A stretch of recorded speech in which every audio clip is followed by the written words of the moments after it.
Welcome back to Getting Started with ASP.NET Core 3.0. This video is on serving static files.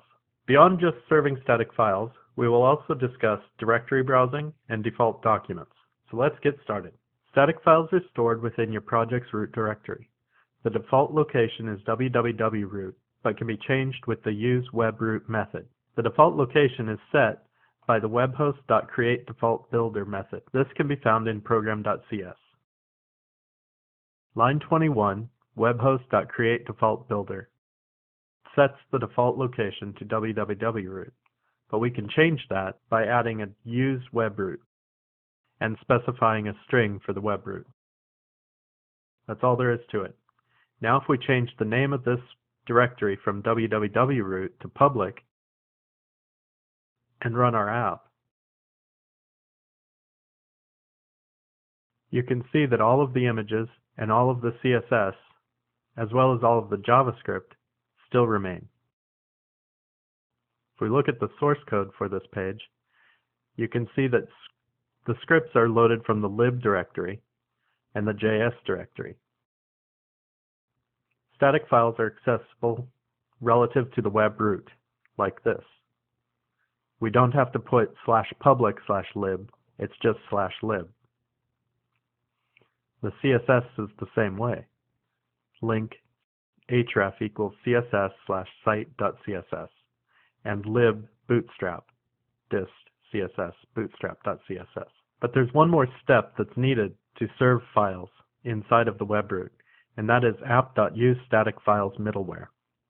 If we switch back to Visual Studio and stop our debugging, if we open up startup.cs, right here on line 53, we see use static files. That's the middleware that allows us to serve static files. You can add another use static files middleware to the pipeline if you have another static files folder that you want to include. Let's try that now. Add another use static files middleware to the pipeline. This use static files will take some parameters. So add a static files option. This new static files object has two parameters, file provider and request path. File provider is a new physical file provider. Physical file provider needs to be added through a using Microsoft Extensions file provider namespace. This physical file provider takes a path, which we need system.io for. Path.combine directory.current get current directory and where our files will be located.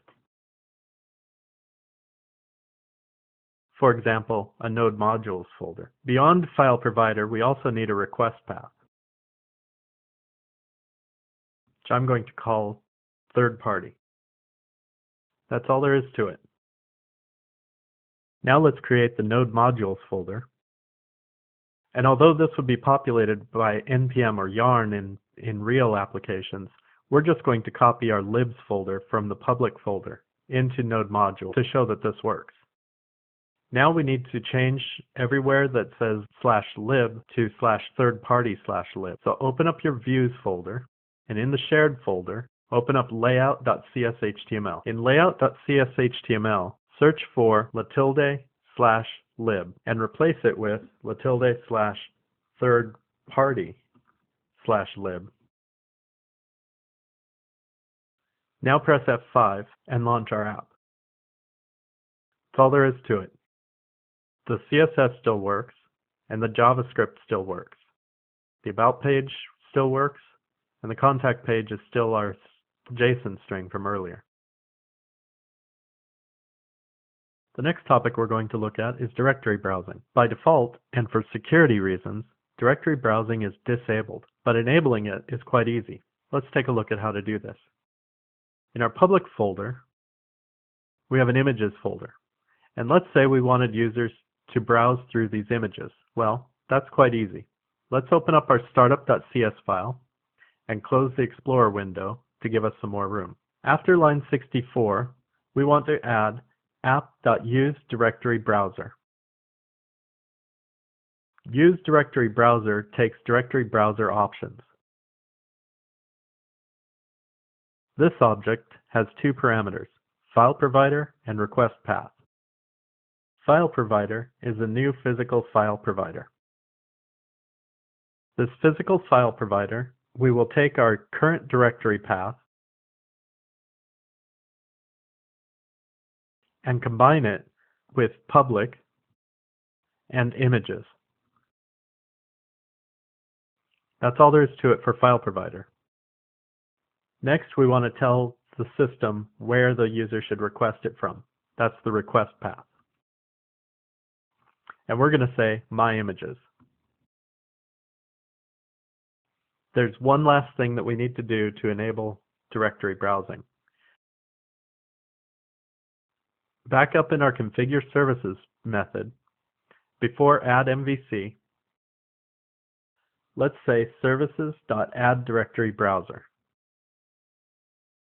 That's all there is to it. Save your file and hit F5. Your app will launch. Navigate to localhost:5001/myimages